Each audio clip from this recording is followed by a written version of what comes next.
Buenos días para todas y para todos. Es un gusto estar con ustedes en esta tercera y última sesión de la Cátedra Institucional Lasallista 2020.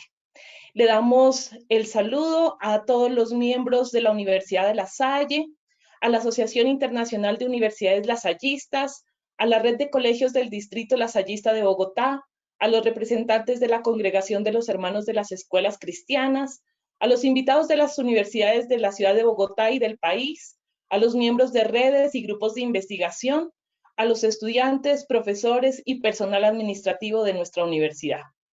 La Rectoría de la Universidad, el Departamento de Formación Lasallista y el Grupo Intersubjetividad en Educación Superior les damos la bienvenida a la tercera sesión de la Cátedra Institucional Lasallista. Extendemos un saludo muy cordial al hermano Nicky Alexander Murcia, rector de nuestra universidad, al hermano Cristian Díaz, vicerrector académico, a la doctora Leonor Botero, vicerrectora de Investigación y Transferencia, al hermano Diego Mora, vicerrector de Promoción y Desarrollo Humano, a la doctora Adriana Patricia López, vicerrectora administrativa, y al hermano William Fernando Duque, director del Departamento de Formación Lasallista. En esta tercera sesión de la cátedra contamos con la presencia del hermano Ariosto Ardila Silva y del doctor Boris Julián Pinto Bustamante, quienes abordarán para todos nosotros la tecnología y los límites de lo humano como eje temático de nuestra tercera sesión de la cátedra. A continuación, le doy la palabra al hermano William Fernando Duque para que dé el saludo para todos nosotros. Muy buenos días a todos y todas. Gracias, Gina. Y gracias a quienes en esta mañana ya nos acompañan en esta nuestra tercera y última sesión, como tú lo decías, de nuestra Cátedra Institucional Lasallista 2020, que ha girado en torno a pensar, a reflexionar, a crear horizontes en torno a los nuevos humanismos y el cuidado de la casa común. Si recordamos, en nuestra primera sesión nos dedicamos al tema de los humanismos y el cuidado del otro en esta casa que habitamos. En la segunda sesión, en esa primera estuvimos con el doctor Reyes Mate en un panel internacional interesantísimo. En la segunda sesión tuvimos la presencia de la doctora Susana Vidal, representante de la UNESCO para América Latina, y con ella estuvieron también el profesor Diego Barragán, la profesora Natalia, quienes en un panel nos hicieron pensar algunas nuevas ideas y elementos acerca de la educación y estos nuevos humanismos. Pues hoy corresponde dar la bienvenida con mucha alegría y ver esta tarea y esta labor cumplida al doctor Boris y al hermano Ariosto, quienes junto con Catalina, quien es parte de nuestro departamento, nos van a llevar a pensar, a soñar, a idear y a crear algunos nuevos horizontes, algunos nuevos derroteros en este bonito tema de cómo combinar la tecnología y hasta dónde debe llegar y hasta dónde lo humano debe reivindicar su puesto dentro de la historia y sobre todo dentro del cotidiano de nuestra existencia. Mil gracias, doctor Boris, mil gracias, hermano Ariosto, mil gracias, Catalina, por estar esta mañana con nosotros. Y como es nuestra última sesión, gracias a todos los que nos han acompañado en estas 3 sesiones y a todo el equipo tecnológico y humano de la universidad que han hecho posible que estos espacios de formación hayan llegado hasta nuestras casas. Gracias a todos, Gina, y podemos avanzar. Gracias, hermano. Le agradecemos sus palabras de bienvenida. Y a continuación le damos la palabra a la profesora Catalina López, docente del Departamento de Formación Lasallista. Ella va a moderar nuestro panel, la tecnología y los límites de lo humano. Esperamos todos que disfruten de esta sesión de nuestra cátedra. Muchas gracias, profesora Gina, por esta presentación. Me complace hoy muchísimo acompañarlos en esta sesión de la Cátedra Lasallista en torno a la pregunta sobre lo que nos hace específicamente humanos. Y quisiera, para contextualizar un poco el tema de hoy, leer un breve párrafo de la filósofa italiana Rosy Baridotti de su libro El futuro es ahora, en donde ella afirma: no hay ninguna necesidad de darle espalda a la ciencia en su totalidad o de condenarla como empresa humana. Solo es preciso saber adoptar una perspectiva crítica y no asumir actitudes ideológicamente tecno-utópicas o, en alternativa, reaccionarias. Ciencias naturales e informática han asumido un papel de autoridad sin precedentes en la vida occidental del siglo XX. Sin embargo, esta no es una constatación que haya que asumir acríticamente, sin preguntarse gracias a qué vínculos de fuerza y en qué relaciones de poder se han desarrollado las bioinfotecnologías. Vivimos en una era que hemos llamado la cuarta revolución industrial, que nos ha puesto relaciones y nos ha propuesto relaciones constantes con otros seres vivos, con otros seres humanos, con otros seres orgánicos y, por supuesto, con otros no humanos tecnológicos. En esta tercera sesión de la cátedra nos vamos a proponer reflexionar en torno a problemáticas y retos que los nuevos humanismos nos han planteado y que nos plantean principalmente con respecto a la especie humana y a nosotros como miembros de esta. Esta comunidad, sabemos, tiene un propósito ahora central y es poder habitar esta casa común en paz. Por eso hemos encontrado hoy muy necesario discutir fundamentalmente el problema de si es posible que en esta condición planetaria en la que nos encontramos tan compleja nos podamos encontrar entre todos aunque seamos diferentes. El día de hoy tenemos dos invitados muy especiales. Por una parte nos acompaña el profesor Boris Julián Pinto Bustamante, quien es médico cirujano, magíster y doctor en bioética. Lo saludamos, profesor Boris. El profesor Boris se desempeña como docente investigador del Departamento de Bioética de la Universidad del Bosque. Es profesor principal de la Escuela de Medicina y Ciencias de la Salud de la Universidad del Rosario. Es profesor invitado de la Maestría en Derecho Médico de la Universidad Externado de Colombia y asesor en bioética en la organización no gubernamental Paliativos Sin Fronteras del País Vasco, España. Profesor Boris, nos alegra mucho tenerlo aquí. Es un gusto para mí moderar esta sesión el día de hoy con su participación y con la participación del hermano Ariosto Ardila.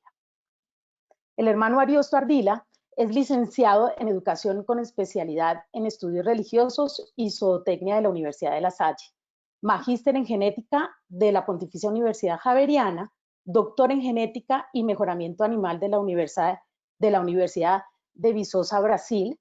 Se ha desempeñado como profesor tanto de pregrado como de posgrado y ha sido director del doctorado en Agrociencias y decano de la Facultad de Ciencias Agropecuarias de la Universidad de La Salle. Actualmente, el hermano Ariosto Ardila es el rector de la Escuela Tecnológica del Instituto Técnico Central. Hermano Ariosto, un placer que hoy nos acompañe. Estamos muy contentos con su presencia hoy en esta sesión de la Cátedra Lasallista.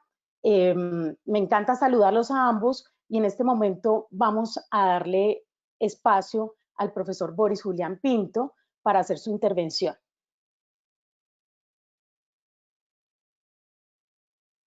Muy buenos días.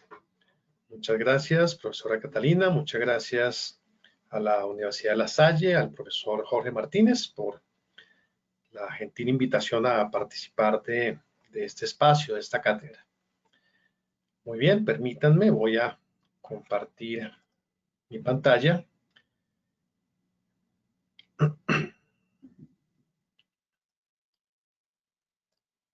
Bueno, creo que ya se está viendo. Bien. Sí, estamos Perfecto. Viéndola ya.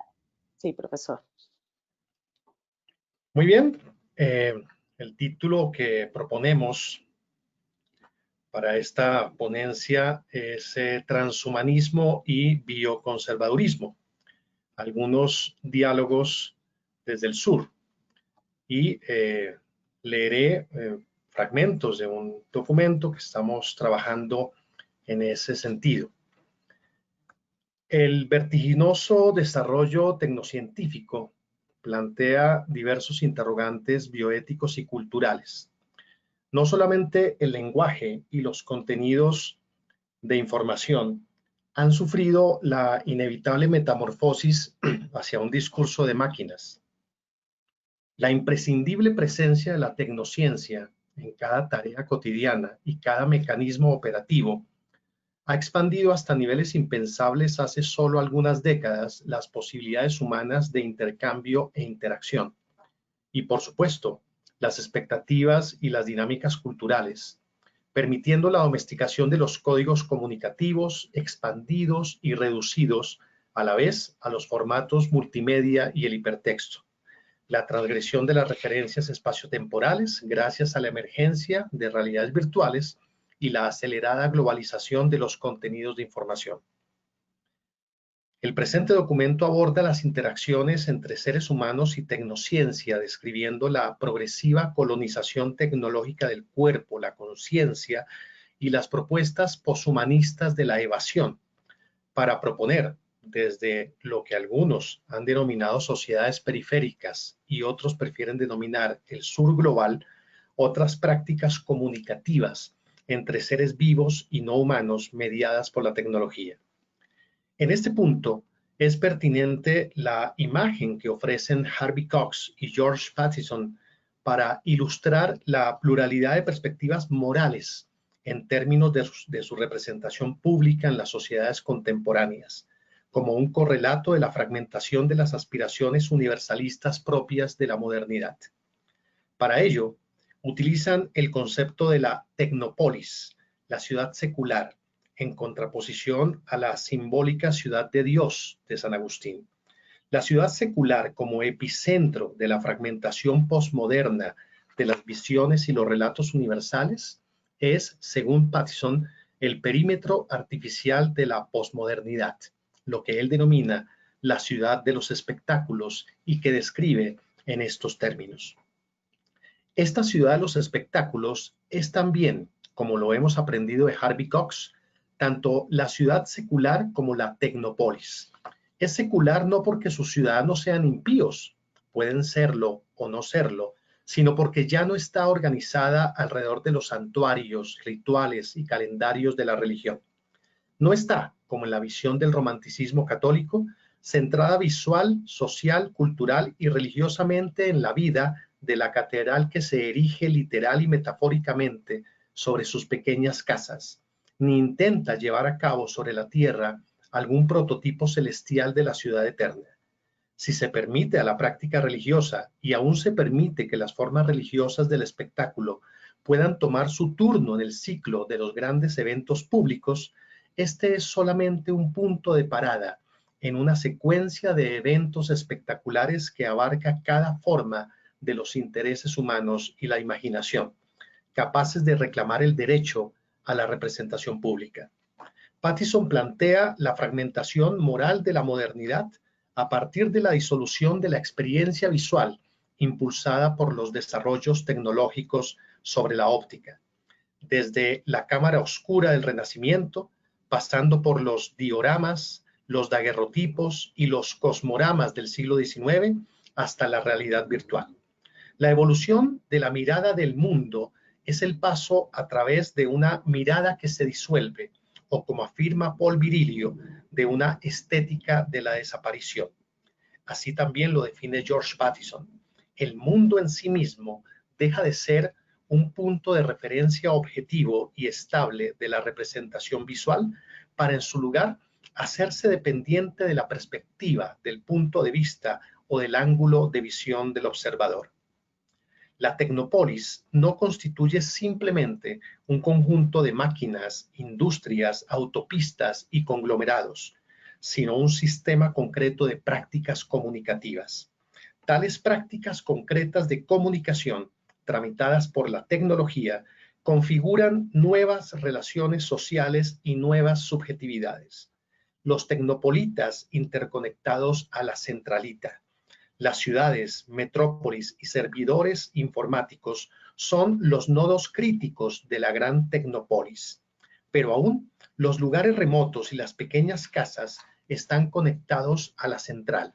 Quien está en casa no está en casa, configurando no solo otras subjetividades, sino otros relatos en torno a la noción de realidad, cierta ilusión de ubicuidad y presentismo que desplaza la presencia y que establece otra ontología social, una ontología móvil, dispuesta a partir de nuevas formas de escritura, de nuevas inscripciones que especifican nuestra vida social, tanto privada como pública.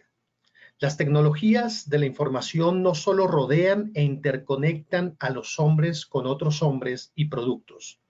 Ellas se insertan en las dimensiones cognitivas, afectivas, simbólicas y somáticas de la vida cotidiana.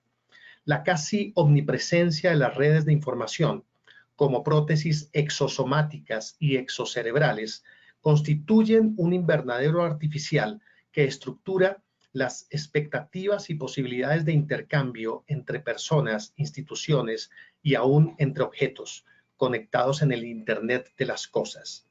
Los perfiles públicos en redes sociales, las actualizaciones de estados e historias constituyen nuevas formas de la ontología posmoderna que aseguran una continua pero efímera presencia social y afectiva. No obstante, la penetración tecnológica será aún mayor y trascenderá la inserción de dispositivos biomédicos con fines relativos a la salud, stents, prótesis óseas, prótesis endovasculares, marcapasos o con fines cosméticos, implantes mamarios, tatuajes, etc. Como afirma también Paul Virilio, la velocidad de la luz, representada por la velocidad de las ondas electromagnéticas y la velocidad absoluta de las ondas cibernéticas, ha permitido al hombre y la cultura transitar desde la conquista de los espacios y las geografías a la conquista del tiempo, donde no es necesario que nuestro interlocutor esté aquí, pero sí es posible y deseable que esté ahora. De la misma forma, según el mismo autor, el próximo derrotero de esta carrera de conquista cibernética será el territorio humano, el cuerpo biológico, el ser orgánico. Artistas plásticos cyborg como Neil Harbison y Moon Rivas, quienes han expandido sus posibilidades expresivas y estéticas a partir de la incorporación de implantes, de neuroimplantes, son además activistas por el reconocimiento de los derechos de los ciudadanos cyborg a través de la Cyborg Foundation. Harbison, por ejemplo, percibe sinestesias, combinaciones de experiencias sonoras provenientes de fuentes diversas, gracias a un neuroimplante conectado a su corteza cerebral occipital, mientras Moon Rivas hace danza telúrica a través de sus implantes sísmicos que le permiten percibir terremotos de distinta intensidad en tiempo real. Esta conquista progresiva de las geografías intestinas y orgánicas expresa la utopía tecnohumanista de la expansión de las posibilidades sensoriales, cognitivas y somáticas del cuerpo biológico. No obstante, cabe pensar que el desafío transhumanista no constituye simplemente un esfuerzo tecnológico por la expansión de posibilidades somáticas. La especie humana, como una especie caracterizada por su inherente precariedad biológica, ha sobrevivido gracias a la continua expansión de su dotación orgánica y sus posibilidades naturales. Pero el transhumanismo representa un tránsito hacia otra orilla antropológica, el posthumanismo, en el cual los residuos animales de la humanidad, incluida su vulnerabilidad biológica, serán trascendidos por medio de la convergencia de tecnologías nano, la nanotecnología, info, la informática, cogno, las ciencias cognitivas y biología o biotecnología. Desde esta perspectiva, el transhumanismo constituye más una filosofía de la evasión que una filosofía de la expansión de las posibilidades biológicas. En la nueva era, esto lo dice C.S. Lewis en una de sus novelas, Esa horrible fortaleza, en la nueva era, lo que hasta ahora ha sido simplemente el núcleo intelectual de la raza, tiene que convertirse por grados sucesivos en la raza misma. Tiene usted que concebir las especies como un animal que ha descubierto cómo simplificar la nutrición y la locomoción hasta tal punto que el viejo complejo de órganos y el gran cuerpo que los contenía no son ya necesarios. El cuerpo tiene, por consiguiente, que desaparecer. Solo una décima parte de él será necesario para albergar el cerebro. El individuo tiene que convertirse él todo en cabeza. La raza humana tiene que convertirse en tecnocracia. La doctrina tecnoutópica que pregonan Nick Bostrom y Ray Kurzweil, entre otros, y que Mark Deary describe en su ensayo sobre cibercultura como la velocidad de escape, propone una creciente fascinación por las posibilidades liberadoras de la tecnología.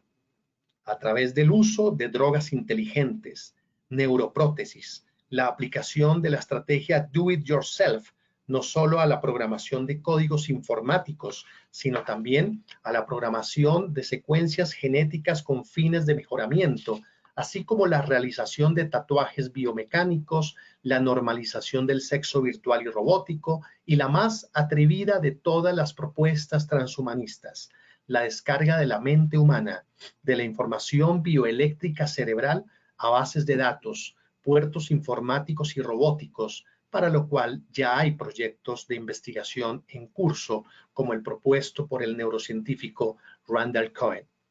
En este contexto, la simbiosis biológico-tecnológica es solo un tránsito hacia la total evasión, en la que la muerte será optativa, como el residuo de un destino biológico ya superado. El poshumanismo se convierte así en el puerto final de un tránsito biotecnológico que promete la trascendencia del cuerpo hacia la conciencia, la cual ya no es comprendida en términos metafísicos, sino en términos de información. La filosofía transhumanista no solo desdeña las limitaciones biológicas que impiden el salto a la hiperconciencia de la información, sino al tiempo considera agotados los recursos ecosistémicos ante el crecimiento demográfico y el envejecimiento poblacional, por lo que además procura la creación de invernaderos artificiales extraterrestres y extrasomáticos. No obstante, y a pesar de las reiteradas promesas de democratización de estas tecnoutopías, las brechas cognitivas, industriales y económicas entre sociedades industriales y sociedades no industrializadas y el incremento global en las brechas de desigualdad no parecen confirmar tal promesa de democratización y liberación mediada por las tecnologías. Douglas Rushkoff sostiene al respecto: el movimiento transhumanista es menos una teoría sobre el mejoramiento de la humanidad que un plan de evacuación. Los tecnoutopistas quieren pensar que están orquestando una completa ruptura con la civilización, un salto al espacio exterior, al ciberespacio, a la conciencia de la máquina o a la vida artificial. Pero sus ideas solamente extienden nuestra ciega adicción al consumo, la destrucción, el progreso y la colonización.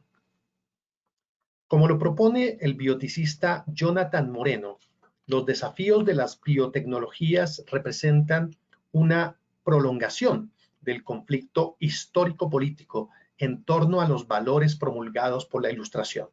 El Centro de Bioética por el Progreso Americano, en 2006, define, por ejemplo, un conjunto de principios fundamentales: dignidad humana, optimismo crítico, equidad y justicia social. La prioridad otorgada a tales principios define los ejes cultural y económico alrededor de los cuales se ha constituido el debate sociopolítico durante el siglo XX y la topología de valores que define tales tendencias progresista y conservadora, los cuales se pueden describir según esta estructura bidimensional de la brújula política. Esta representación identifica las posturas prevalentes que explican distintas perspectivas en torno a tópicos como política económica, política exterior, la organización de los sistemas de salud, entre otras. No obstante, esta topología de valores no constituye una representación adecuada para los desafíos que plantea el desarrollo tecnocientífico y la globalización en el siglo XXI. Esta estructura bidimensional debe articularse con la dimensión biopolítica en relación con el gobierno de las formas de vida posibles en el contexto de la tecnociencia.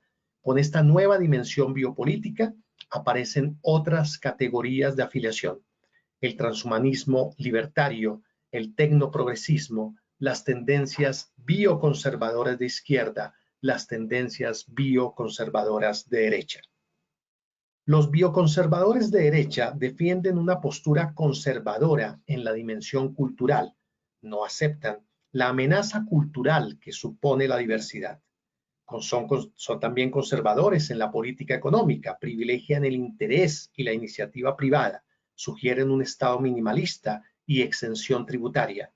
Y pueden ser bioconservadores en términos biopolíticos, desconfían por razones culturales de las tecnologías del mejoramiento de la especie, de la utilización de embriones humanos en investigación de células madre, de la autonomía como valor principal que sustenta la medicina del mejoramiento. Los bioconservadores de izquierda, por su parte, desconfían de ciertas tecnologías, mas no por razones religiosas o ideológicas como las que defiende el conservadurismo cultural, sino por consideraciones relativas a la conservación de los servicios ecosistémicos, los problemas de justicia global, la dignidad y la libertad, representadas en los derechos humanos.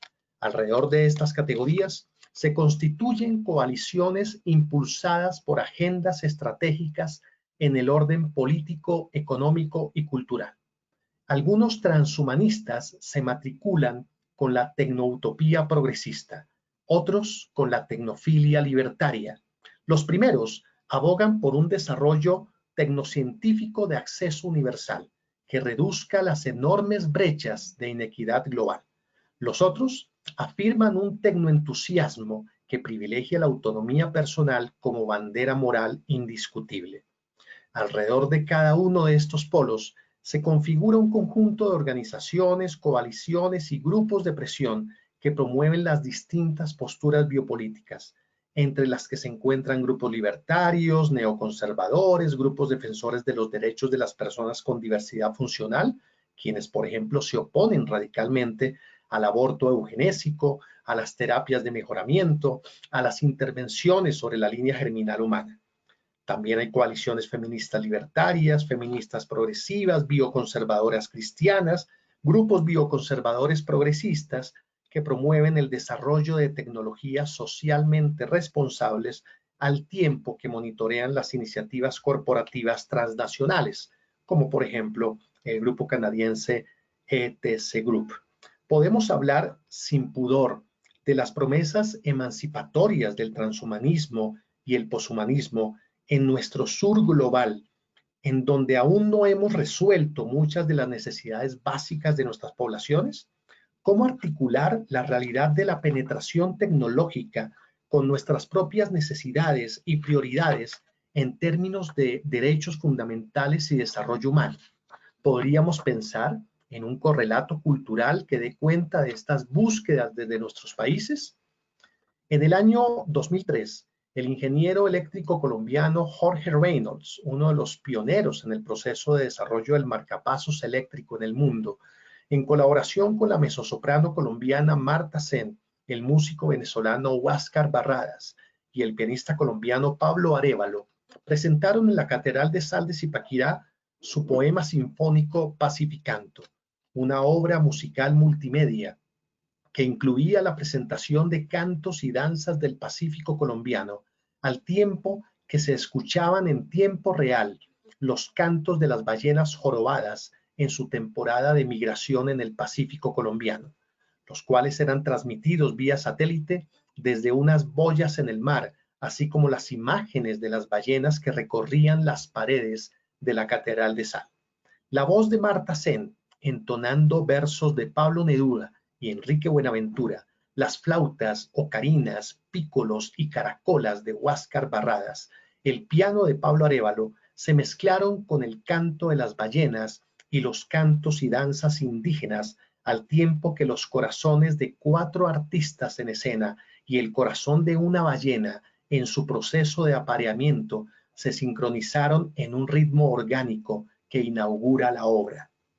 Frente a la tecnoutopía transhumanista, nuestros relatos desde el sur pueden constituir una alternativa que, antes de proponer la evasión tecnológica de un cuerpo obsoleto y un entorno natural degradado, en una especie de clausura del diálogo con los otros seres vivos, propone en cambio una nueva conversación, mediada por la tecnología, si se quiere, entre los hombres, las mujeres, los animales no humanos y los entornos naturales.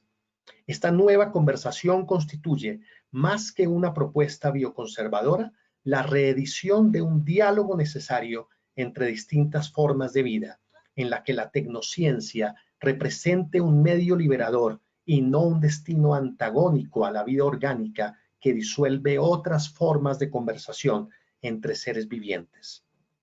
Esta mediación de la técnica como una forma de ecopolítica representa a su vez la expansión de la conversación entre formas de vida vulnerables como un atributo, la vulnerabilidad radicalmente humano, más que la expansión del consumo como expresión del predominio de unas formas de vida sobre otras. Termino con esta frase también de la novela Esa horrible fortaleza de C.S. Lewis, publicada en el año 45. No es usted ningún tonto, ¿verdad, mi joven amigo? Todo el cuento ese del poder del hombre sobre la naturaleza, del hombre en abstracto, es solo un cuento para la gentuza. ¿Sabe usted tan bien como yo que el poderío del hombre sobre la naturaleza no significa sino el poderío del hombre sobre otros hombres con la naturaleza por instrumento? Muchas gracias.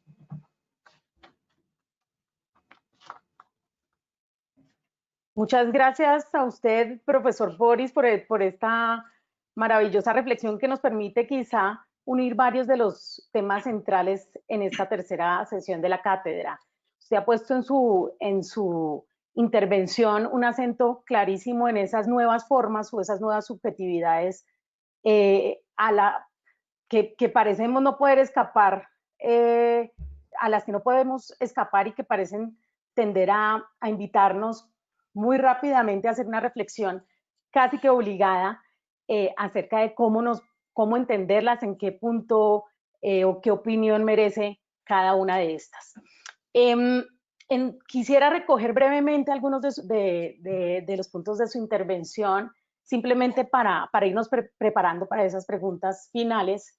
Hay un afán, parece ser, usted lo menciona muy bien, de emancipación de los límites del humano. Parece que la tecnociencia nos invita a salirnos de esas barreras estructuralmente biológicas, e incluso usted menciona esos residuos animales, ¿sí?, que están en nuestra especificidad, y para permitirnos otros campos o abrirnos a otras posibilidades. Y sin embargo, queda uno pensando, creo que usted también tiene tácitamente esa pregunta en su reflexión, queda uno pensando si hemos nosotros realmente ahondado suficientemente en esa propia y específica condición biológica, si nos hemos llevado al límite en explorarla, ¿no? Cuando usted menciona, por ejemplo, el caso de Harbison, con su antena, pues no olvidemos que lo que ve Harbison principalmente son colores, es decir, datos y expresiones sensoriales. Y queda uno un poco allí reflexionando esa expansión tecnocientífica en qué consiste, dado que, por supuesto, por ejemplo, acá lo que hay es una expansión perceptiva, ¿no? Por otra parte, pues queda uno también muy angustiado porque parece que hemos fracasado también como seres humanos dentro de nuestras propias limitaciones en nuestras sociedades contemporáneas, ¿verdad? El caso de la democracia, pues que está hoy tan en boga, sería uno de esos acentos en los que también tendríamos que centrarnos, y sin embargo le queremos aumentar a esto una agenda política, ecopolítica, como usted la ha llamado, que no tenemos claro además si va a exacerbar las diferencias o las va a mitigar, ¿sí? Y por último, pues me quedo para darle la palabra al hermano Ariosto, esperando que el hermano Ariosto pueda abordar en qué radica o cuál es qué justifica que nosotros tengamos ese rechazo tan tácito a nuestro condicionamiento biológico, ¿no? A veces yo me pregunto personalmente, ¿qué es lo que tanto nos incomoda de reconocernos como animales no humanos y por qué esa tendencia a siempre un poco pasar o transgredir los límites que esa estructura nos ha invitado pues a tener y también a conciliarnos, a reconocerla, etcétera, ¿no? Entonces de pronto el hermano Ariosto toque como zootecnista y obviamente como doctor en genética pueda abordar algunos de estos elementos para ir pensando en esta interesante reflexión que ha hecho usted, profesor Boris. Muchas gracias. Bueno, muchas gracias. Veamos si el hermano Ariosto nos colabora con con su cámara para iniciar su reflexión. Hermano Ariosto, qué placer saludarlo en principio. Le agradecemos mucho estar aquí. Gracias por este espacio. Bueno, gracias, Catalina. Un buen día y un saludo para las directivas de la Universidad La Salle, el hermano Nicky Alexander Murcia, al hermano William del Departamento de Formación Lasallista y todos los organizadores y en general a la comunidad educativa. Agradezco la invitación.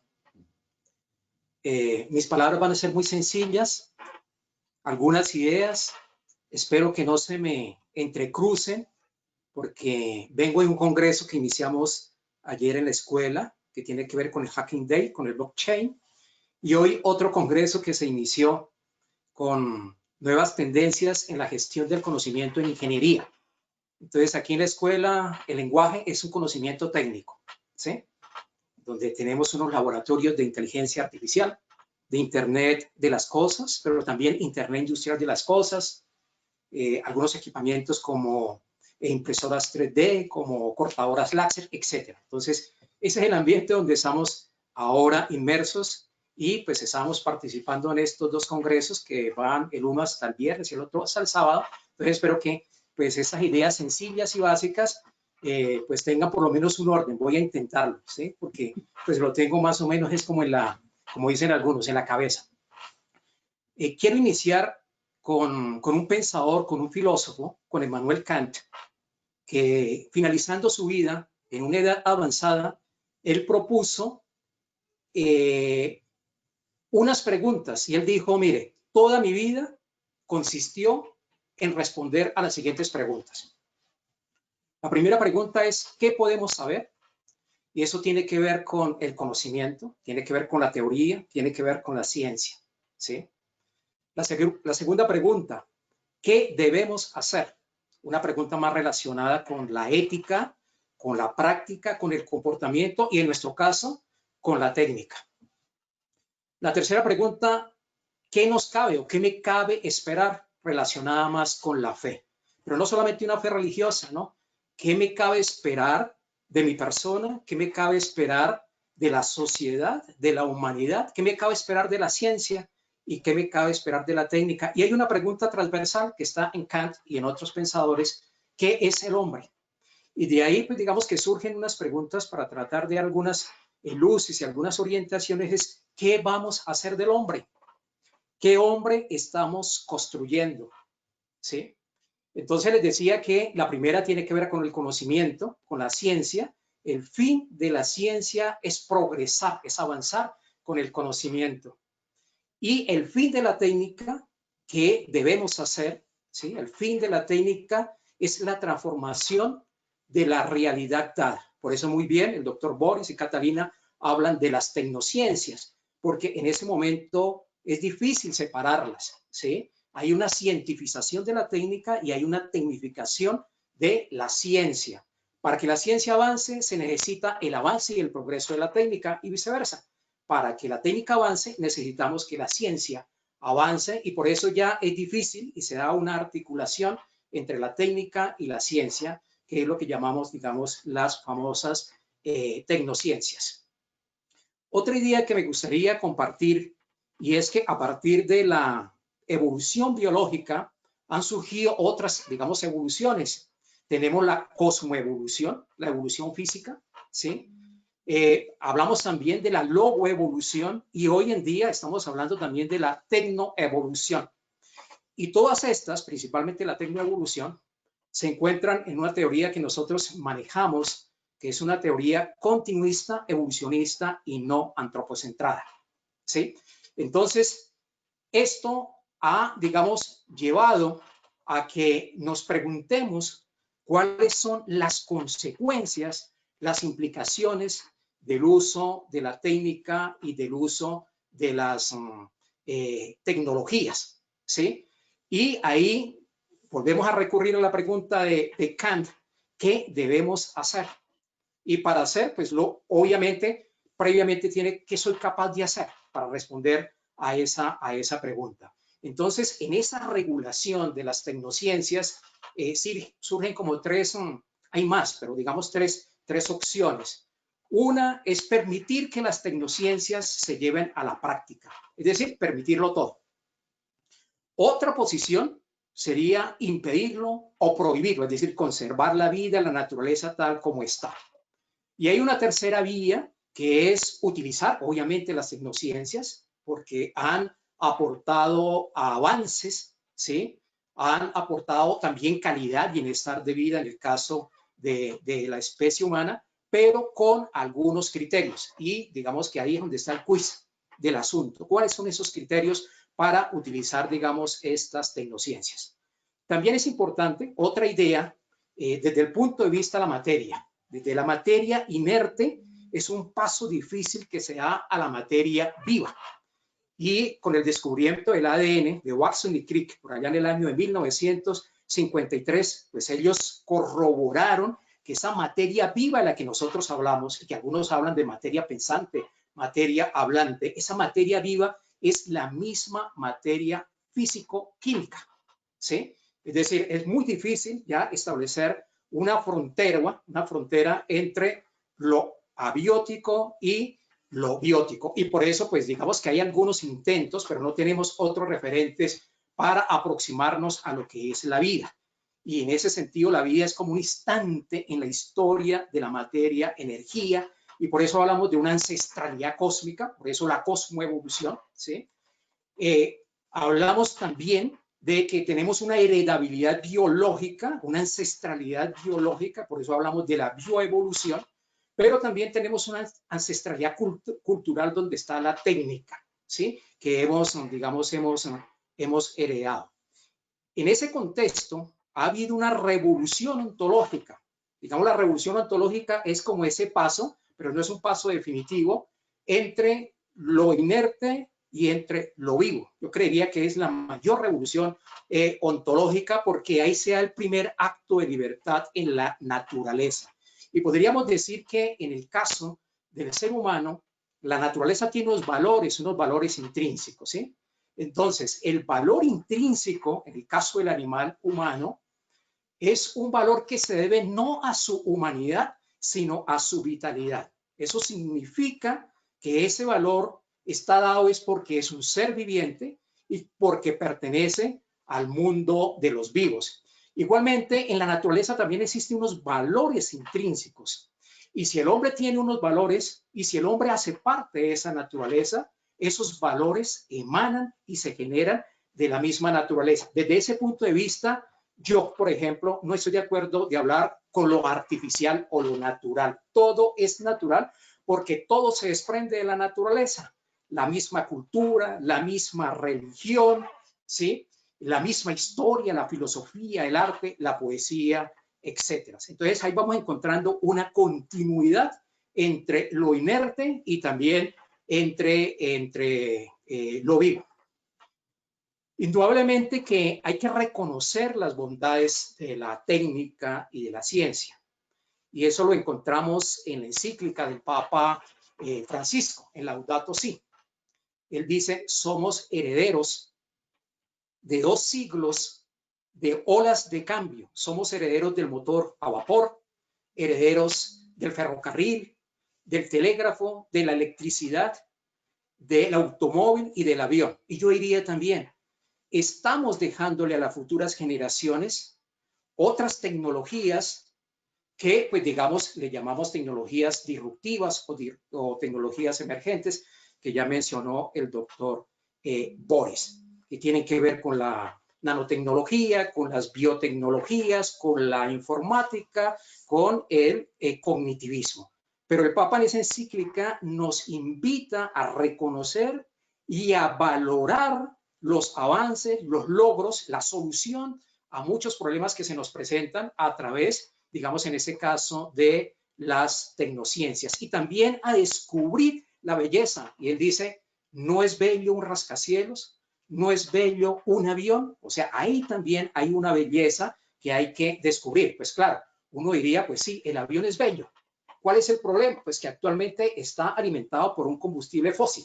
Y entonces, si yo voy a París o a Madrid ida y vuelta en avión, pues son más o menos 4 metros cuadrados de hielo en el Ártico que se están derritiendo. O sea, hay otras implicaciones. La tecnología es neutra, pero el uso que hacemos de la tecnología es la que deja, digamos, de ser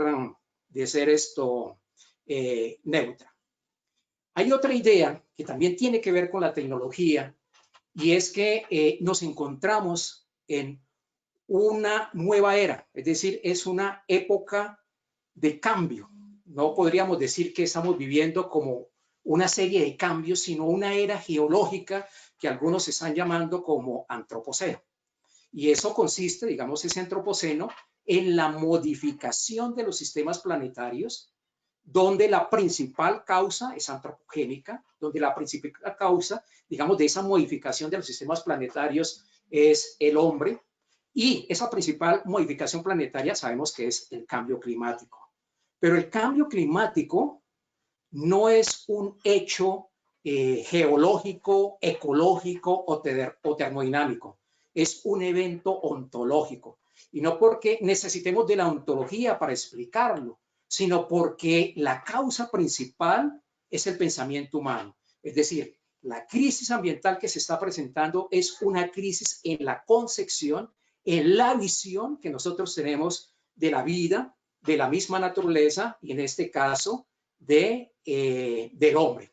Claro, aparecen una pregunta y aparecen para responder a esa pregunta varios contrarrelatos. Es decir, ¿cuál es el antropos del antropoceno?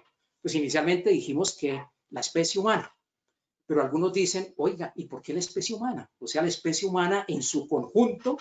Leímos el informe de Oxfam que salió este año, donde nos informa que el 10% de los humanos más ricos en el planeta son los causantes de más del 50% de las emisiones de gases de efecto invernadero. Entonces, ¿será la humanidad en general o será unas élites que tienen el control político y el control económico principalmente? Entonces, ahí hay un gran interrogante.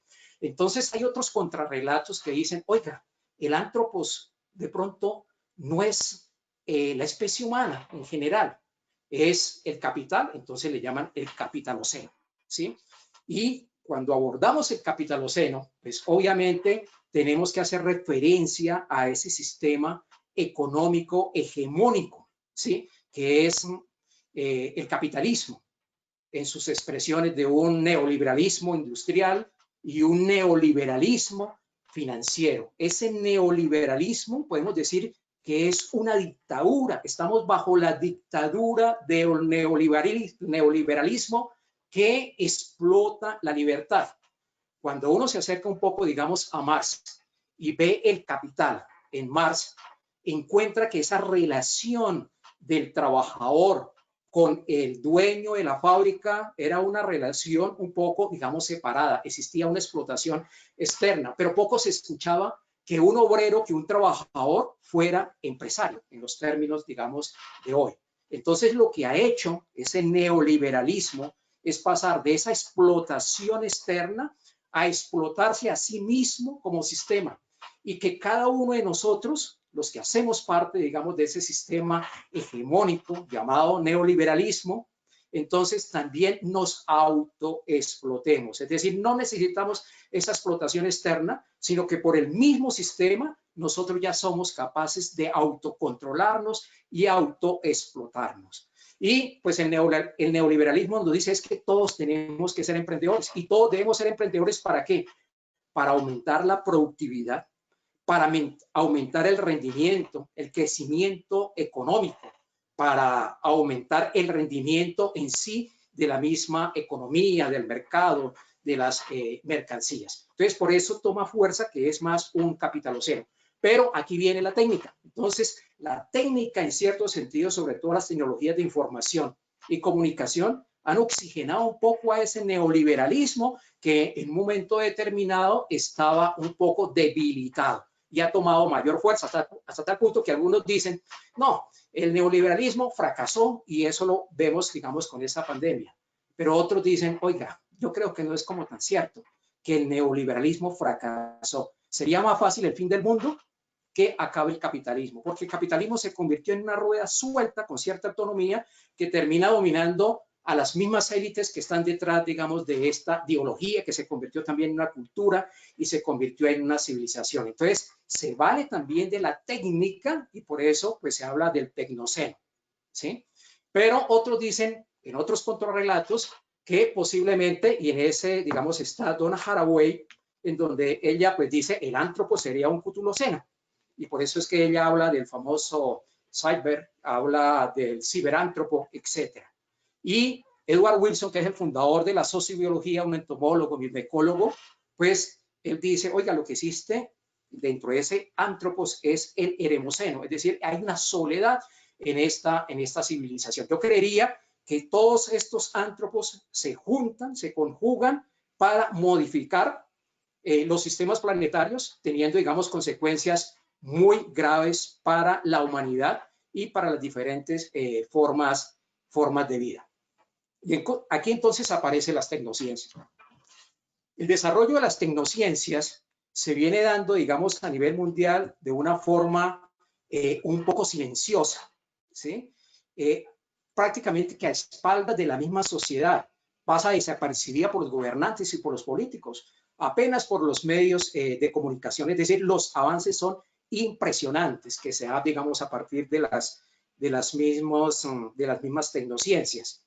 Entonces, ahí surge lo que estaba mencionando el doctor Boris, una ideología con fuerza en los Estados Unidos, conformada por intelectuales, por profetas, por sabios, por científicos, pues que llamamos el transhumanismo, y respaldada por el gigante de la web, por Google, por muchos institutos y centros de investigación que obviamente están de acuerdo con la clonación reproductiva, con las células madre, con la ingeniería genética, con la hibridación, ¿sí?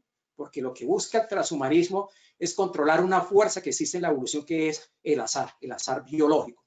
No me adentraré, digamos, en ello.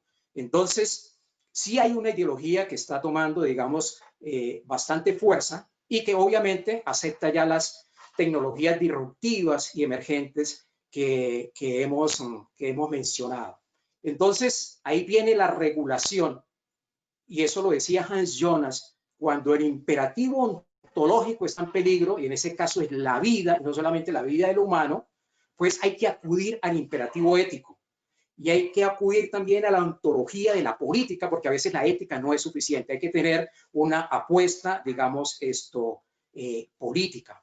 Es también, digamos, una posición de un científico y un pensador, Nick Bostrom, que es sueco, es profesor de la Universidad de Oxford, y que dice, la humanidad, las capacidades, las dimensiones intelectual, mental, emocional, física y espiritual, podemos mejorarla. Porque el objetivo no es reparar, sino el objetivo es perfeccionar. Y dice Nick Bostrom, cuando logremos mejorar esas dimensiones en el ser humano, abandonaremos la infancia de la humanidad y comenzaremos a caminar hacia el posthumanismo.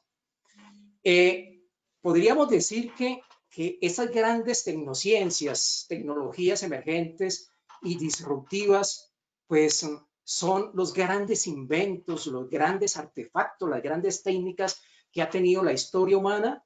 Pues ahí existe como el gran interrogante. Yo creería que los grandes inventos no son los artefactos, las técnicas, las cosas que nos hacen más veloces, más eficaces, más egoístas, más acaparadores, digamos, de un poder, sino que esos inventos tal vez fueron el descubrimiento del lenguaje, del fuego, pero principalmente los valores. Es decir, los grandes inventos en la humanidad es lo que nos hace un poco más humanos, porque hay una escasez de humanidad, que pueden ser la solidaridad, la compasión, la caridad, etc. Esos serían los grandes inventos, porque es la razón, o sea, no es la ignorancia, es la razón, es la ciencia, es la técnica la que en ese momento nos tiene al borde de desaparecer como especie y también como otras formas, digamos, frente a una amenaza que Chomsky menciona, que es la amenaza nuclear, además de la amenaza ambiental. Entonces, fíjense que no es la ignorancia, sino precisamente es la razón, es el conocimiento también, dándole un mal uso que nos tiene al borde de la misma desaparición. Y ya para terminar, pues quiero mencionar cómo algunos pensadores desde el siglo XX, sobre todo a partir de la Segunda Guerra Mundial, nos están diciendo, cuidado que se está desarrollando, se está dando una época, una era de la técnica, ¿sí? Por ejemplo, José Ortega y Gasset. José Ortega y Gasset dice, ¿por qué estamos viviendo una nueva era? Una era la técnica, si la técnica ha existido desde siempre, es decir, la técnica es tan antigua como el mismo hombre, y él reconoce 3 estadios. Una técnica del artesano, es la técnica que se utilizaba, ¿sí? Pues para suplir necesidades básicas, pero que no se diferenciaba y no se separaba de otros actuares, de otras acciones por parte del ser humano, cuando fue, digamos, recolector y cazador. Eso fue más o menos 188.000 años. Si tenemos 200.000 años y hace 12.000 años aparece la agricultura, la domesticación de las plantas, de los animales y la autodomesticación del hombre, pues obviamente anduvo el hombre con esa técnica del azar. Pero hay otro estadio, que es la técnica del artesano centrada en el instrumento, y es cuando el hombre comienza a alejarse de la naturaleza, ¿sí? Y el instrumento es el centro, y comienza a construir la casa, comienza a construir su traje, y también, por decir algo, su calzado. Y en la era, de acuerdo a José Ortega y Gasset, que estamos, o que estaríamos, sería la técnica del técnico, donde el técnico se separa del obrero, donde el técnico se convierte en ingeniero y la máquina es el centro. Y la máquina, pues también va a tener una autonomía. Pero José Ortega y Gasset dice, con la técnica podemos serlo todo, ¿sí? Pero no somos nada. La técnica muestra lo que somos, solo una posibilidad de ser. Y terminaría ya, porque ya el tiempo se agotó, diciendo que esta pandemia de pronto nos da luces sobre esas preguntas de José Ortega y Gasset. En esta pandemia hemos encontrado que la naturaleza nos está dando una lección, por no decir una bofetada. Y nos está dando una lección porque frente a esta pandemia no hemos podido solucionarla. Cuando nosotros creíamos que con esas nanotecnologías, inteligencias artificiales, cognitivismo, habíamos solucionado todo, pues resulta que estamos aislados. Estamos aislados como en la época en que el hombre tuvo que aislarse en las cuevas y en las cavernas. Y eso nos lleva a que nosotros, digamos, somos ejecutores del conocimiento, pero no somos poseedores de la verdad. Por tanto, pues digamos, la tecnociencia debe estar al servicio de la vida, para conservar la vida, para preservar la vida. Y en el caso de los humanos, que tenga una tendencia a buscar la calidad de vida, el bienestar y la dignidad. Pero cuando la técnica, cuando la ciencia está en manos, digamos, de unas élites, pues la utilizan obviamente para seguir controlando y seguir explotando. Muchísimas gracias. Hermano Ariosto, muchas gracias por su participación y por su reflexión en torno al tema que hoy nos reúne en esta tercera sesión de la Cátedra Lasallista. Muy interesante, y quisiera referirme precisamente a ese último punto que ha abordado usted, que está, digamos, en toda su intervención, y es el punto de tenemos sin duda que pensar cuál es el uso que le vamos a dar a esa tecnociencia, cuál es teleológicamente o en términos de fines, de propósitos, el interés de hacer uso de esas nuevas tecnologías y esos nuevos avances científicos, que es finalmente lo que queremos potenciar o mejorar en la vida humana a partir de la tecnología, ¿no? Y eso sin duda invitaría también a poder rastrear y a identificar esos rasgos antropocéntricos a los que también nos invita ese uso de la tecnología a veces, ¿no? Basta ver quizá para quienes van o están formulando sus preguntas, casos como el de Sofía, que tuvimos aquí en la Pontificia Bolivariana de Inteligencia Artificial, para ver cómo parece que la inteligencia artificial hoy en día es entendida también, o los avances en inteligencia artificial tienen que ver con lograr que, por ejemplo, robots parezcan o luzcan o logren hacer funciones cada vez más humanas, ¿no? Y ahí estaría entonces de por medio esta pregunta de qué es lo que queremos potenciar y en qué medida, cuál es el uso que queremos darle a esta tecnociencia, si finalmente nuestra relación con estos avances científicos sigue siendo de control, de dominio, o si finalmente estamos repensándonos la coexistencia con los otros seres, no solamente orgánicos, animales humanos y no humanos en este caso. Entonces, en ese sentido, quisiera rescatar de su reflexión eso, la pertinencia de hacer esa pregunta y de entendernos también, por supuesto, como vivientes y entendiendo nuestra especificidad a través de del valor que tenemos en tanto vivientes, ¿no? Hay un llamado tácito a pensar en los criterios o en los principios para hacer uso de esa tecnociencia y en últimas, pues es una invitación ética entre líneas yo leo de parte de suya una invitación también ética a pensar estos temas y a pensar en esos principios éticos que tendríamos que nosotros, en los que tendríamos que estar de acuerdo o formular para poder hacer uso de estos avances científicos. Le agradecemos mucho, hermano Ariosto. Ya estamos formulando preguntas para nuestros dos conferencistas. De hecho, tenemos ya algunas para que las podamos ir revisando y los invito a todos nuestros asistentes del día de hoy a que formulen sus preguntas para ser abordadas en este momento de diálogo. En principio, para el doctor Boris, tenemos una pregunta que nos hace un asistente con respecto al caso colombiano, si tenemos experimentación de experimentos parecidos, similares a los que usted ha abordado en su reflexión en Colombia, doctor Boris. Experimentos, por ejemplo, de corte transhumanista. Supongo bueno, yo que hacia eso va la pregunta de nuestro asistente, doctor Boris.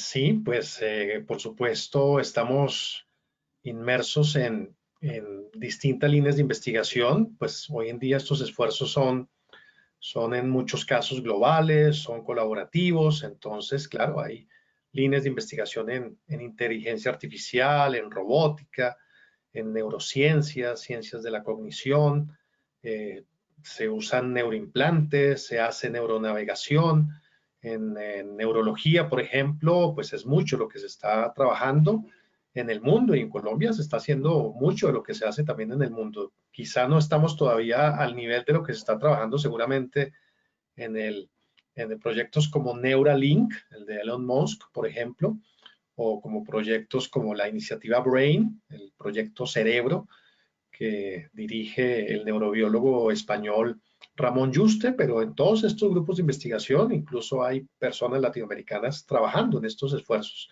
Y seguramente, o sea, la calidad de nuestros científicos, pues, va a permitir que trabajen en cualquier grupo de investigación, en cualquiera de estos proyectos, sin duda. Gracias, doctor Boris. Tenemos para el hermano Ariosto una pregunta que le pide un asistente de nuestro seminario el día de hoy, de nuestra sesión. Hermano Ariosto, le están pidiendo profundizar un poco sobre la idea y la distinción entre cientificación de la técnica y tecnificación de la ciencia. No, fue lo que estaba diciendo, ¿no? O sea, la técnica está desde el comienzo, ¿sí? Del hombre, cuando traté de explicar con los estadios que nos describe José Ortega y Gasset, la ciencia pues viene cuando el hombre se hace sedentario, aprovecha de esa ociosidad, ¿sí? De ese tiempo que tiene para avanzar en el mismo conocimiento. Pero hoy pues es difícil separar, ¿sí? Es separar porque cuando vamos a mirar un equipo, un instrumento que ha requerido esa técnica, ¿sí? Pues obviamente detrás hay una ciencia, hay un conocimiento, ¿sí? O sea, no se llega fácilmente a construir un termociclador, en el caso de la prueba que se está utilizando de PCR o PCR, ¿sí? Detrás hay una ciencia, hay un conocimiento para llegar a ese equipo. Y a partir de ese equipo también se genera conocimiento, se avanza en el progreso del conocimiento. Entonces, hoy es muy difícil separar la ciencia de la técnica. La una necesita de la otra para avanzar, para progresar. Cuando uno trabaja, digamos, en un laboratorio de biología molecular, necesita de los equipos, ¿sí? Obviamente, pero desde ahí se genera también conocimiento y desde ahí también se mejoran esos equipamientos. Y por eso hablaba de la tecnificación de la ciencia y la cientificación de la técnica. Y por eso, pues también se inició hablando de las famosas tecnociencias para no hacer esa, digamos, separación. Muchas gracias, hermano. Claro que sí. Y esta pregunta va dirigida a ambos.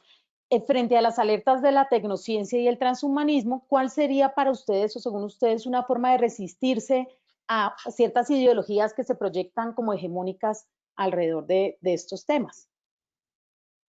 Si quiere, doctor Boris, arrancar con la respuesta. Claro que sí, estoy de acuerdo con el profesor Ardila en cuanto a que muchas veces la ética no es suficiente. Es un primer paso reflexivo, analítico, crítico frente al análisis de estos fenómenos, pero muchas veces hay que dar un paso más allá.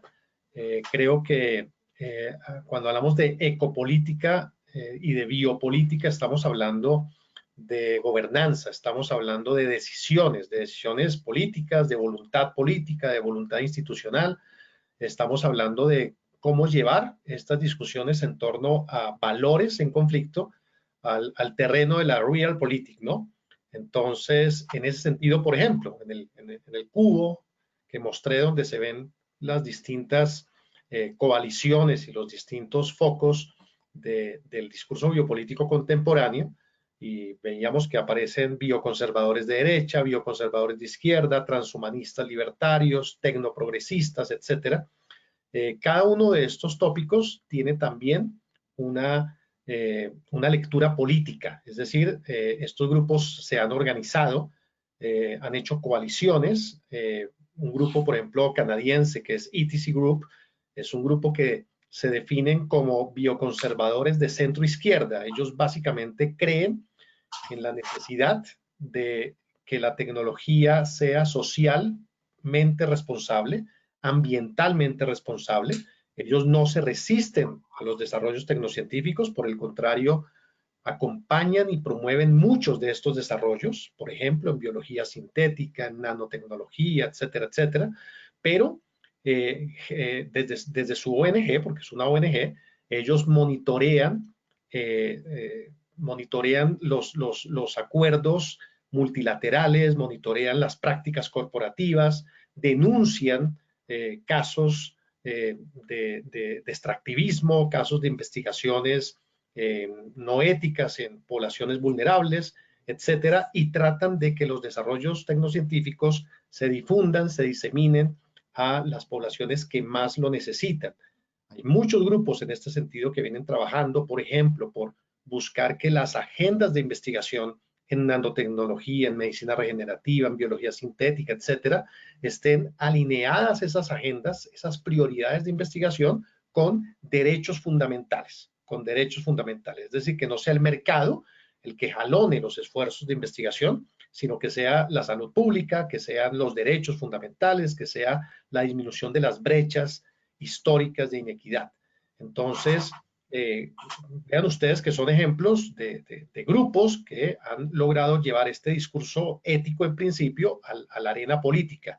Así como lo personal siempre es político, lo ético también es político y hay que verlo desde esa perspectiva. Entonces, nada de esto se resuelve si se queda en la disertación, si no lo llevamos a las prácticas de gobernanza, a las agendas de investigación, si no nos preguntamos por el valor social de las investigaciones. Quizá la premisa no implica un bioconservadurismo que se resiste a todo y que propone la absoluta desconexión del mundo. Claro, esa es una posibilidad. Cualquiera puede en algún momento tratar de desconectarse de esta matriz bioinformática en la que estamos. Es una decisión personal, pero no es, digamos, una propuesta que podamos exigirle a todo el mundo. Quizá el punto es cómo logramos que estas tecnologías permitan, como decía, unos diálogos distintos entre nosotros como seres humanos con otras formas de vida. Quizá una de las tesis fundamentales que defendí es que la propuesta del transhumanismo libertario, más allá de proponer la expansión de las posibilidades somáticas del cuerpo biológico, propone una especie de utopía de la evasión, algo así como superar el cuerpo biológico y superar el entorno medioambiental que ya está degradado. O sea, ya hay personajes que están buscando invernaderos artificiales por fuera de la Tierra porque tienen claro que el planeta no resiste muchas décadas más. La pregunta es si debemos claudicar y clausurar esas formas de diálogo con otras formas de vida o si tendríamos alguna posibilidad de mitigar un daño antropogénico, como decía el profesor Ardila, que ya hemos instaurado. Algunos consideran que es irreversible, otros consideran que todavía hay cosas que podemos hacer. Y si algo hay que hacerlo en términos precisamente del tema medioambiental y de la pobreza y de la injusticia y de la injusticia global. Quizás es la paradoja que en Google y en Silicon Valley, pues estas agendas de investigación van a una velocidad impresionante. Estamos hablando de neuroimplantes, estamos hablando de mind uploading, estamos hablando de descargar la información bioeléctrica cerebral a un puerto informático, cuando en el Chocó todavía tenemos unas tasas de mortalidad perinatal comparables a las de la de países de África subsahariana. Entonces pues parece que hay un claro desequilibrio. Entonces, hay que llevar esto al tema político. En nuestro contexto, por ejemplo, las investigaciones que hagamos en nuestro país tienen que ser investigaciones independientemente de la rama del conocimiento, investigaciones que se ajusten a nuestras necesidades sociales, nuestras necesidades de salud pública, nuestras necesidades en términos de disminuir las brechas de inequidad históricas a las que muchos se han acostumbrado. Por supuesto que sí, muchas gracias, profesor Boris. No sé si el hermano Ariosto quisiera complementar un poco esta pregunta acerca de cuáles serían los métodos o algunas estrategias o formas de resistencia frente a algunas ideologías que puedan ser hegemónicas con respecto al tema del transhumanismo y la tecnociencia. Pues yo, como están ustedes abordando también los nuevos humanismos, y lo dije, que ese cambio climático, como una modificación en algún sistema planetario, no era un hecho ecológico, termodinámico, ¿sí? Geológico, sino más debido al pensamiento humano, ¿sí? El pensamiento humano. Y eso tiene que ver con una tesis de la singularidad humana o de la excepcionalidad humana. O sea, para mí, ahí está como la raíz. Y esa tesis de la excepcionalidad humana tiene que ver en que el hombre considera que tiene una dimensión ontológica emergente que le permite trascender su propia naturaleza y la naturaleza de las otras formas de vida. Es decir, arrancamos al hombre de la naturaleza y lo hacemos diferente a la naturaleza. Lo hacemos distinto a las otras formas de vida, ¿sí? Entonces, por eso les decía una tesis continuista, evolucionista y no antropocentrada, donde el centro no es el hombre, ni el centro es la misma vida, porque como en algunas veces lo he comentado, pues el universo no tiene orla ni tiene centro, ¿sí? Entonces, yo creería que hay que profundizar y superar, y eso pues, una propuesta dentro de esos nuevos humanismos es el antihumanismo, en que el hombre se considere como una forma de vida, pero no superior y protagonista en, digamos, en este proceso evolutivo. Y obviamente, pues, también les manifestaba que frente a este imperativo, cuando el imperativo de la vida está en peligro, pues hay que recurrir también al imperativo ético, a la ontología de la política para tratar de salvaguardar, para tratar de, digamos, de conservar. Pero en ese sentido tiene que ser una ética interdisciplinar y transdisciplinar, no una ética occidental kantiana en donde lo que se buscara era una coherencia entre las acciones, mis acciones y mi razón, sino de pronto una ética de otros pensadores que proponen en donde lo que hay que buscar es una coherencia entre las acciones y la permanencia de una vida auténtica en el planeta. Es decir, es una ética que no enaltece al yo, ¿sí?, sino que va hacia el otro, pero no un otro que se agota en el animal humano, sino un otro que hace parte, obviamente, de las diferentes formas de vida y el medio ambiente, porque si no hay medio ambiente, si no cuidamos el medio ambiente, pues la vida no puede manifestarse, no puede, digamos, expresarse. Y por último, para la universidad, para las instituciones de educación llamada superior, en donde uno de nuestras misiones es seguir facilitando que se pueda desarrollar el pensamiento que se está perdiendo, ¿sí? Si tenemos, digamos, un mecanismo potente, es el pensamiento. El pensamiento inclusive puede ser mucho más poderoso que una misma bomba atómica porque puede modificar, digamos, el mundo. Por eso Lenin decía, aprender, aprender, aprender, pensar, pensar, pensar. Y eso hay que favorecer esos espacios, digamos, en estas instituciones de educación superior. Es decir, que el pensamiento no se lo traslademos a una máquina solamente o a una élite, sino que el pensamiento debe estar inmerso en una comunidad académica y obviamente también en medio de la sociedad, porque pues ya muy pocos tienen tiempo para pensar. El padre de familia está ocupado y preocupado de las problemáticas, de las necesidades. El gerente no tiene tiempo para pensar, el político, el gobernante tampoco. Entonces, si nosotros en las universidades no pensamos, no facilitamos esos espacios para pensar, pues obviamente terminamos, digamos, dominados por un conocimiento científico, que Heidegger lo decía, ¿no? La preocupación de Heidegger era que el conocimiento técnico estaba arrinconando al verdadero pensamiento. Esa fue su preocupación y lo que trató, digamos, de recuperar. Muchas gracias, hermano. Hay una pregunta que me parece muy interesante que pudieran contestar ambos, que han formulado un asistente de nuestra sesión, que tiene que ver con las implicaciones educativas, sobre todo a nivel superior, de estos poshumanismos, transhumanismos, aún más o poniendo el acento en la pretensión de dar una educación con formación integral, como formación integral.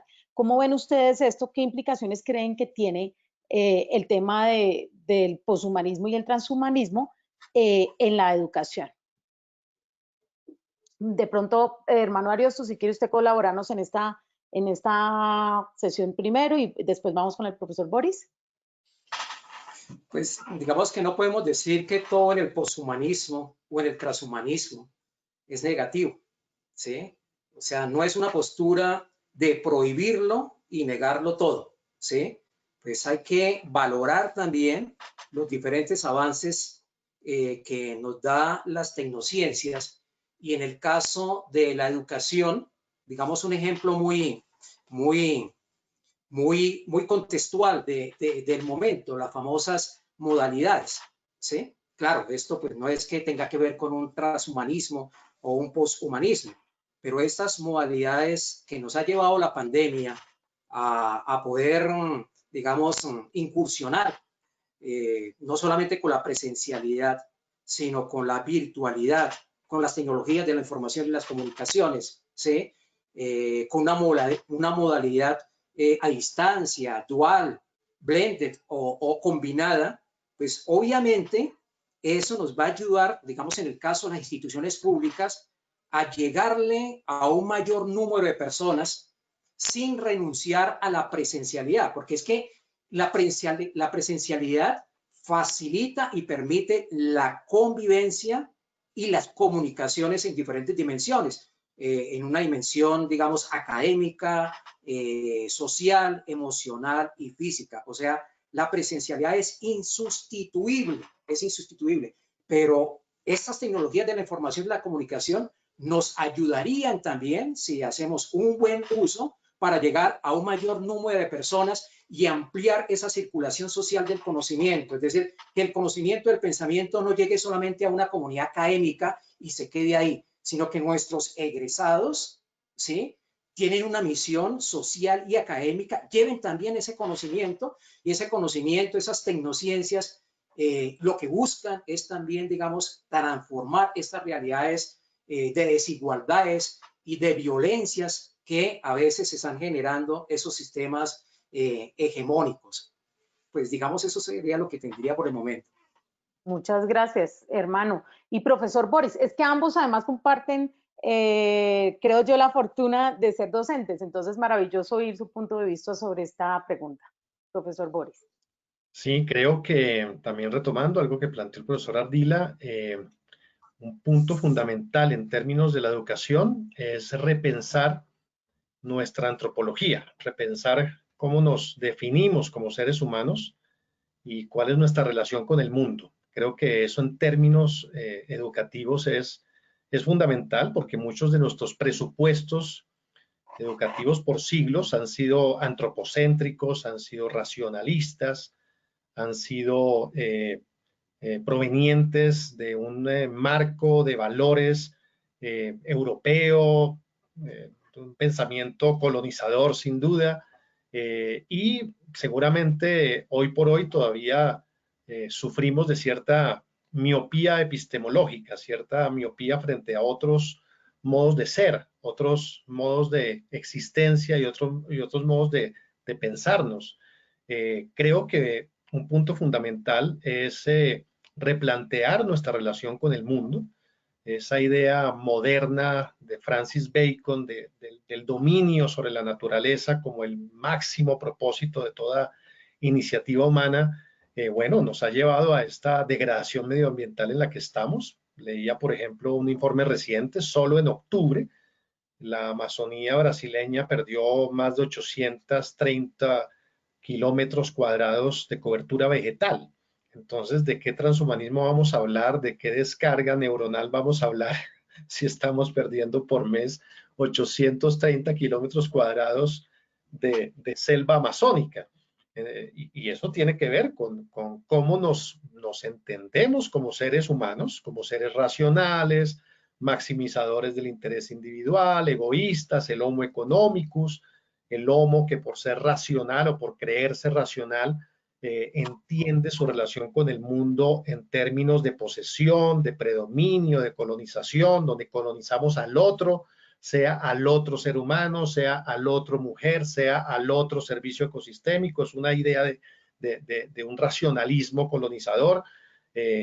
Creo que si nos pensamos de una forma un poco más humilde, entendiéndonos como parte de una red vital, de una red orgánica, de una red de seres vivientes, sintientes, donde ese antropocentrismo moderno, pues hay que ponerlo entre comillas. Creo que una educación que nos permita repensarnos en un diálogo distinto con el otro, creo que eso ya sería un salto fundamental en términos de cómo entendemos incluso las bondades de la ciencia, las bondades de la técnica. Por ejemplo, hablando de inteligencia artificial en un foro que participábamos la semana anterior, nadie está en contra de la inteligencia artificial y de cómo algoritmos, modelos, etcétera, bases de datos puedan ayudarnos a disminuir los umbrales de incertidumbre para la toma de decisiones. Hasta ahí está muy bien, pero creer, por ejemplo, que el algoritmo simplemente me resuelve problemas prácticos sin tener en cuenta los valores que están implícitos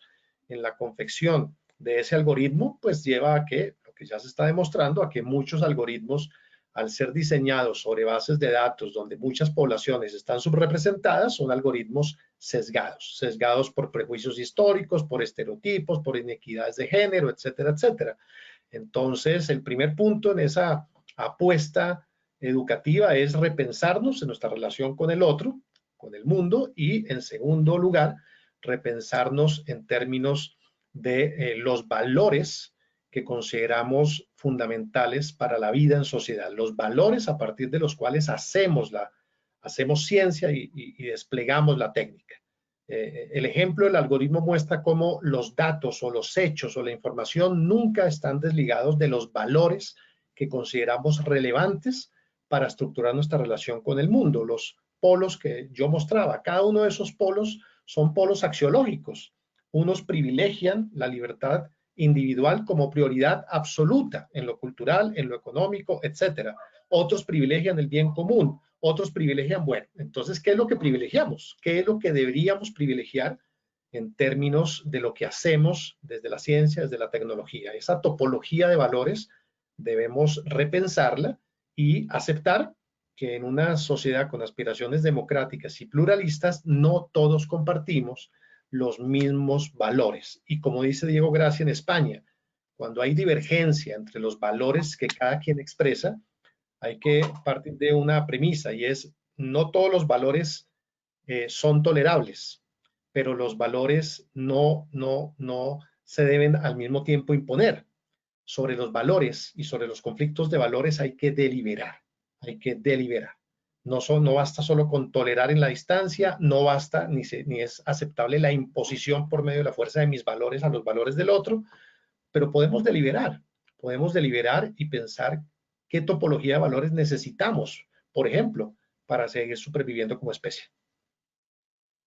Muchas gracias, profesor Pinto, por esto, porque claro, hay una invitación también a que la educación piense en estos nuevos principios o esta nueva axiología referente a la ética para abordar estos temas, ¿no? Y obviamente sobre la coexistencia, como decía el hermano Ariosto, y nuestro rol como ya no es del dominio, sino desde la coexistencia y como cohabitantes, evidentemente, del planeta.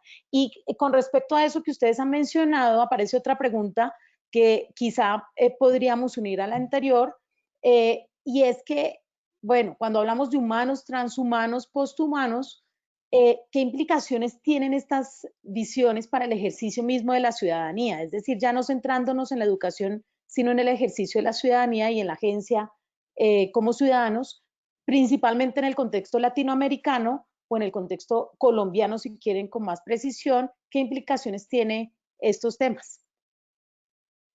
Podemos arrancar. Es una buena pregunta. Buenísima, muy una anclada. Buena pregunta para la cual no tengo muchas respuestas, porque precisamente el transhumanismo se propone como un tránsito hacia un destino final, que es el poshumanismo, la superación de los residuos orgánicos de la existencia humana, es decir, la persistencia de la vida humana en términos de información,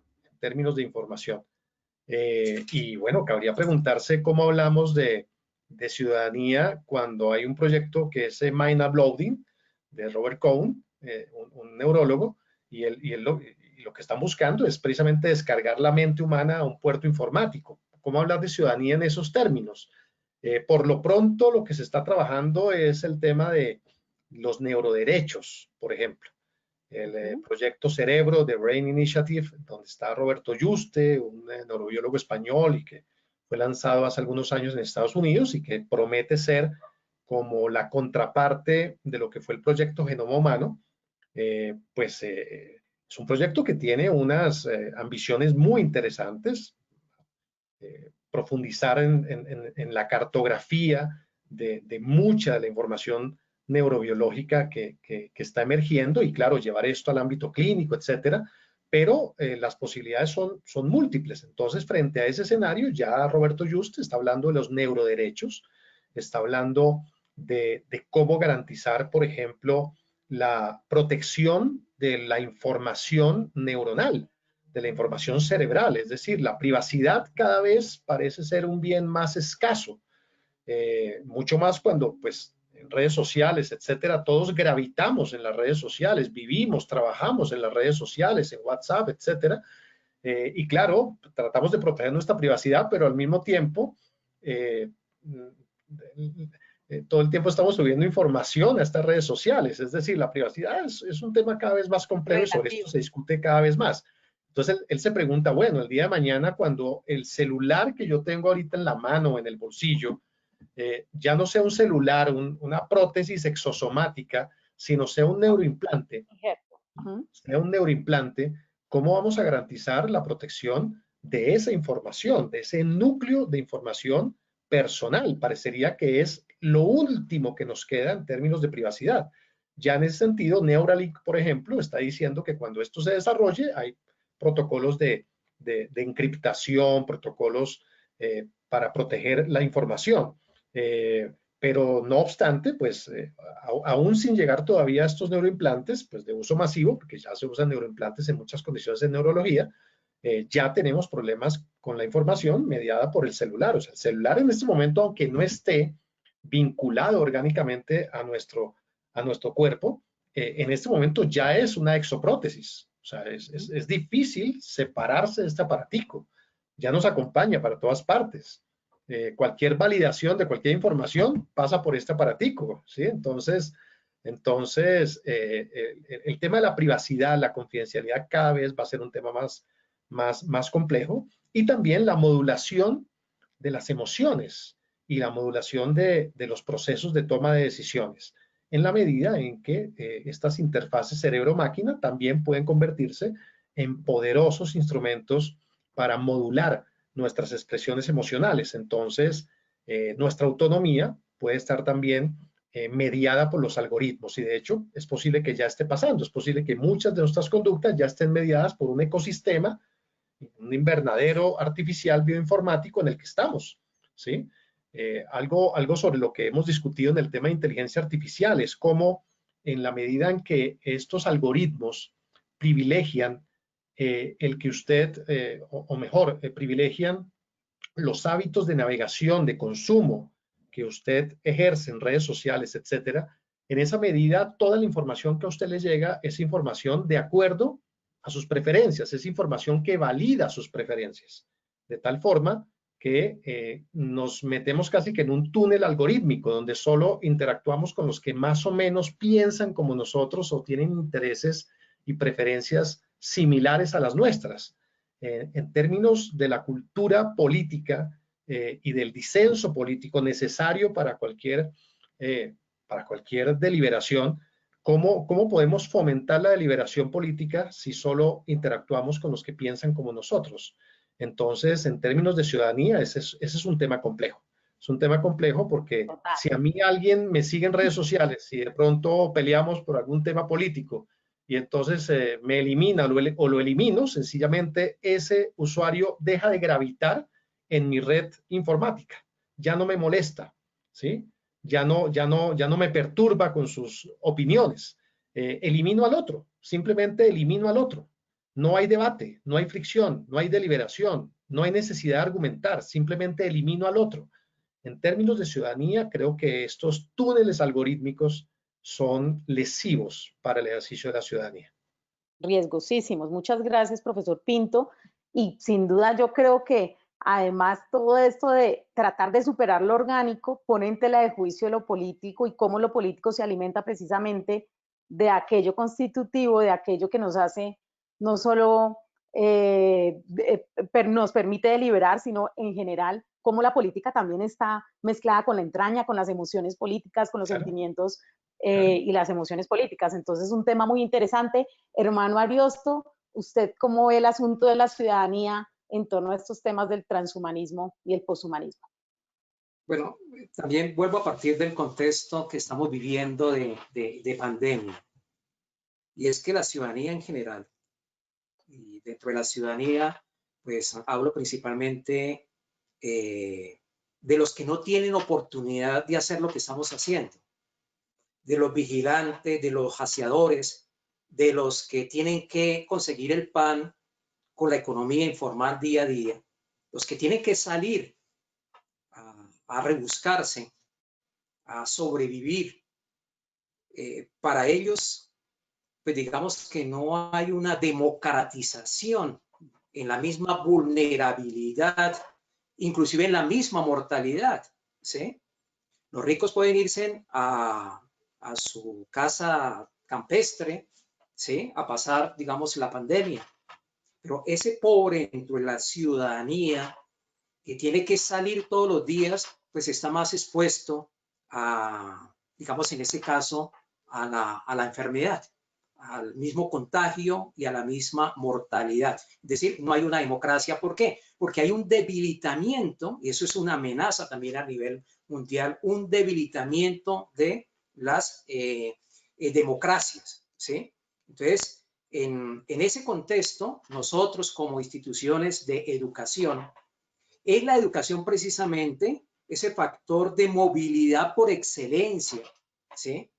Y también de modernización que debe llegar a la ciudadanía, pero una educación, digamos, de calidad, no una educación que reproduce unos modelos, digamos, económicos y políticos, porque ahí la ciudadanía, como lo decía también en la intervención, todo esto de las tecnociencias está a espaldas de la sociedad.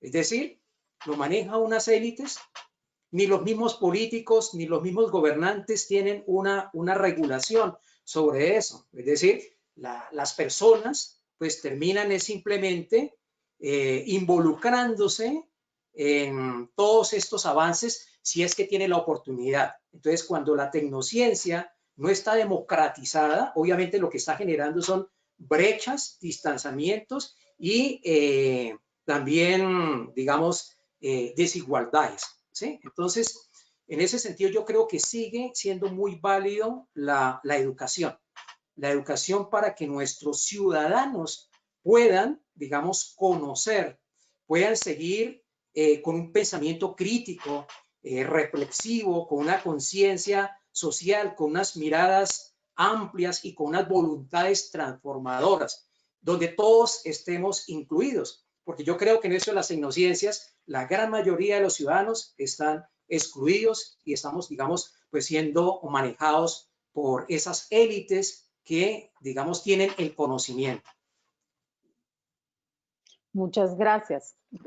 Muchas gracias, hermano Ariosto. Estaba escuchándolo atentamente, pensando en varias de las preguntas que fueron formuladas y que por el tiempo no vamos a poder abordar, pero nuestros asistentes a la sesión de hoy quedan inquietos un poco con ese lugar, por supuesto, de la tecnociencia y quiénes son quienes van a poder acceder a estos avances científicos y tecnológicos y en qué medida eso puede, como ya lo habíamos visto en sus intervenciones, exacerbar aún más las exclusiones, las discriminaciones, las diferencias y también admitir una gradualidad entre seres humanos que parecen ser superiores frente a otros. Ya todo el tema de la eugenesia y ya nos ponía esto y nos lo pone históricamente de presente hace mucho tiempo, y pues escucharlos en ese sentido y recoger que esa es una preocupación, por supuesto, que compartimos todos, pues también creo que para los